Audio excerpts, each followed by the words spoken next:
I have another interesting case to share. A patient who had light adjustable lens, so technically, right, no other treatment needed. You can adjust the lenses; they're going to be great. Came because she was unhappy with her results after implantation and locking in of her light adjustable lenses. She was having trouble at nighttime, I think, just a small refractive error, a little myopia with some astigmatism. That one, and she complained of the street signs just being very blurry. She again felt she had to be very close. She felt like her eyes were not working together, and she did a lot of needlework for fine stitching, I think, and crocheting, which she did not like at all. And she could find no prescription that actually helped her at that particular point in time. And she had a history of LASIK 20 years ago. Correct. So I had a history of LASIK. So when she first came in, I wasn't sure what was going on because, one, if you look at topography, it doesn't look bad. So that's fairly regular. Let's take a look at that. You have some normal appearing post LASIK, some flattening up here, some thinning in the center. She was status post previous myopic LASIK. With hyperopic LASIK, you would expect some steepening in the center. But otherwise, not bad. Nothing very regular, nothing, oh my God, she had ectasia, and that's what explains her refractive outcome. What was amazing partly to me is I saw this patient at the slit lamp right before her retreatment. She wanted a LASIK retreatment. I looked. I could not see where the edge of that old LASIK flap from 20 years ago was very easily at all. Yes, so she had a microkeratome LASIK flap, which means those tend to disappear very easily, especially if they're done well. There's no scarring, there's no nothing. So they blend into the cornea. So unless you know what to look for, or I told one of our other doctors as well, I cheated. I looked at the OCT, knew it was there, so I knew I had to find it because I know it existed. But if I hadn't known, I probably wouldn't have found it either. One screen that I like to look at is a report, and it's called the Holladay report. Holladay is a very famous ophthalmologist who created a report to help with evaluation of patients post-refractive surgery. What is different about a Holladay report? So as you can probably see here, you have the normal axial curvature, then you have tangential, which shows up details a bit more easily. You probably know tangential curvature will highlight changes versus axial kind of blends them out or smooths them out. Then you have a topography map, a general one. You have an elevation front, elevation back. So if you see ectasia, if you see irregulars, you'll see it here. And then what is interesting is the relative pachymetry. So relative pachymetry is like how much the pachymetry has been thinned comparatively. So what do you expect in a pachymetry in a cornea like this versus normal? So as you can tell, so what do you see here? A lot of yellow as far as the color, but that looks like all negative values. Correct. -5, -4.2, 4.7, etc. So that basically tells you the treatment zone. In the center. In the center. So myopia, you remove tissue in the center. There's a relative pachymetry thinning in the center. But that's a percentage. Correct. Percentage. So it's not an actual micron value. Correct. It's a percentage difference. Of what you would expect. So relative to other people. So central cornea is 5% thinner right in the center of the cornea than what I expect. Yes, which means she had tissue removed, which is a myopic treatment. Not a lot of tissue, I'd imagine. Then 5% is not a lot. No. So that's microns, 5% of 540, so like 25 microns or so. So, and then it also shows, usually on top, it will give you an estimate of how much prescription it estimates has been changed. So it might say -1, -2. But is that going to be compared to her as generating her own normal database or compared to a normal population? So the relative, I believe, is compared to normal population. The refractive change is then also based on that. So if I assume this much tissue removed, how much do I guess for previous? And that also based on the case, right? So normal case around 45. Let's say she was a 43. She's not, but that would assume a 2 diopter refractive change. So this Holladay report really is very helpful for looking at these post-refractive patients. Yep. And then other important things for her, I thought, is initially she had a very unstable tear film. So she had dry eyes. Her prescription kept changing all the time. So we would refract it one day, we got one prescription. The next week, we got a different one. So the first thing we spent, I think, 6 months. But we spent quite some time just getting her more stable. And once we had multiple prescriptions that were the same, that's when we agreed to treat her. And initially, I did not expect to find this prescription at all. Like I thought, oh, she was fine. She had fairly good vision, I think 20/25, 20/30. And finally, we found a prescription that actually corrected her to 20/20. Previously, we were never able to correct her. So I wasn't sure what was going on. Was it the lens that was bad? She had been told, oh, you didn't wear your glasses all the time. So maybe you got a adjustment that was unintentional. Thus, you got a poor outcome, which again, wasn't the case for her. And once we found it, we agreed that, hey, this needs to be treated. And initially we had discussed lens exchange, but with a refractive change that I can show a patient multiple times that will improve the vision, I think, safer alternative to lens exchange would be doing a refractive surgery. So this is the actual LASIK retreatment here. We're just going to watch the actual initial portion, which is opening up that previous 20-year-old flap. These are just the ink marks to identify where that flap needs to be repositioned after the actual retreatment. And this is great. I love watching this, just that Finding little it. tool, Yes. finding and opening the edge of that. And so the alignment is very, very, very important. So I mark all LASIK flaps that I lift.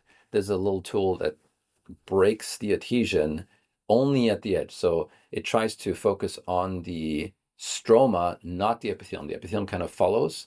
The break in the stroma is first. And then once that edge, which is the part that actually heals, is opened up, then I can use tools just like a normal LASIK surgery to get in that interface and separate the two layers to be able to treat. Would you say there's any greater risk to a retreatment versus just the initial treatment to begin with here? Yes, so a bigger risk is epithelial ingrowth because you tend to implant epithelium when you go underneath. In a first-time LASIK, you actually cut the epithelium, either with a laser or with a blade. So there's a two-handed technique to try and carefully separate these two without putting a lot of stress on it. And you see the bed looks like it was just done.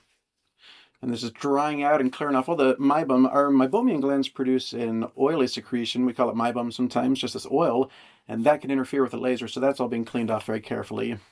And then here I protect the hinge. This was a very short treatment to make sure that the treatment is not applied to the underside of the LASIK flap. You could just barely see that manipulation right in the center there. Yeah, just flats out a little bit.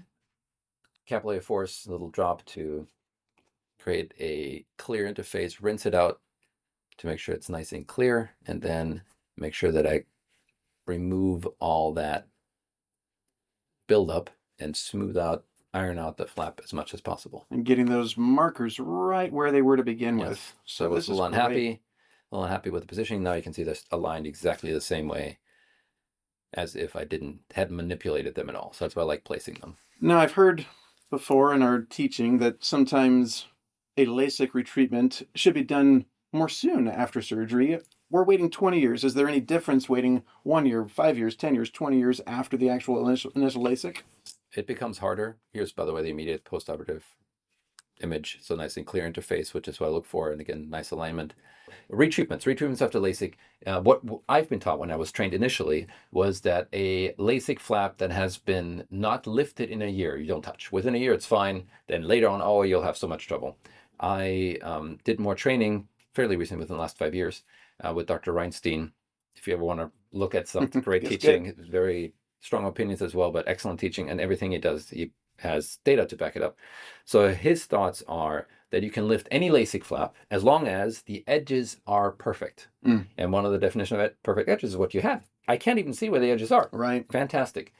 In a intralace, or laser, femtosecond laser created flap, be it Visumax, intralace, what have you, those edges tend to scar down more. But even those you can lift, but it's more difficult. It takes a different skill set and it's done differently. So I now feel comfortable doing it, but if you had asked me 8 years ago, I probably would have said, nah, I don't want to touch that. And that's why a lot of people do PRK. But you don't have to do PRK. I repeat, as long as it's done appropriately and you scan your pre-op patient, meaning one of the other risks is that you treat too much, meaning the bed that's left over after LASIK underneath the flap is too thin after treatment.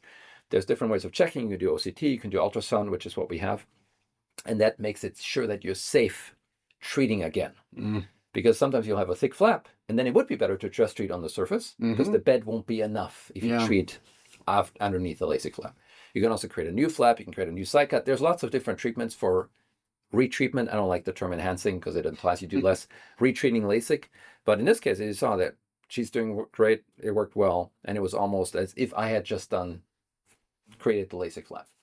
So took the patient right after the actual retreatment and brought them to the slit lamp, and this is what the eye looks like. The cornea looks like this immediately after. So very clear cornea with the flap edges right at position to where they began with. And this is nice to also see it with cobalt as well. Cobalt blue, the fluorescein. And this is actually a technique where you're using to try to align and smooth out that flap as much as possible. Again, based on Reinstein, is like he suggests that once the flap is adhered, 5 minutes or so after LASIK, you use a wet sponge to iron out the flap as much as possible to avoid any microfolds, as much microfolds as possible. His incidence of visually significant microfold, I think, is less than 1%. And then also you can see that the edge around the flap is tiny. It's just, again, that little area I created, but otherwise it's very nice and smooth. The surface is smooth, which leads to very fast recovery of vision. By the next day, I think she was 20/20 already. Again, not always, not expected, but they tend to do really well. Well, and that edge where it was lighting up with the cobalt blue, that's just where the epithelium had to be removed to get to the actual stromal flap there. To get and you in. saw the next day it was peeled. Like there was a tiny bit of staining, but that's it. And that's a really interesting case, and I think a good reminder for us in refractive surgery to look at patients who are struggling after a procedure, even 20 years ago, and there are options for those patients with lasers, with refractive surgery to get them back where they need to be. Right, and the other important that I took from that case was a stable refraction, refraction. Yes. And believe your patient. If they say something's wrong, check. And stable surface. So once we'd stabilized the surface, I forget what we did. We tried everything. Tear films, meibomian glands, plugs. But once we have a stable prescription a few times, then I was confident, yes, this will actually treat it, because I could show her, hey, is this still the same? Does it still improve it? And she said every time, yes. Initially, we didn't know what we were treating. She was depressed. Also interesting to me, when we were first introduced to the light adjustable lens, I think you remember, they were like, it wasn't said, it was implied that you don't need anything else, because this lens you can adjust to whatever you want. Well, this patient had light adjustable lens, and you still need refractive surgery as a backup. Rare, but it can happen. Definitely.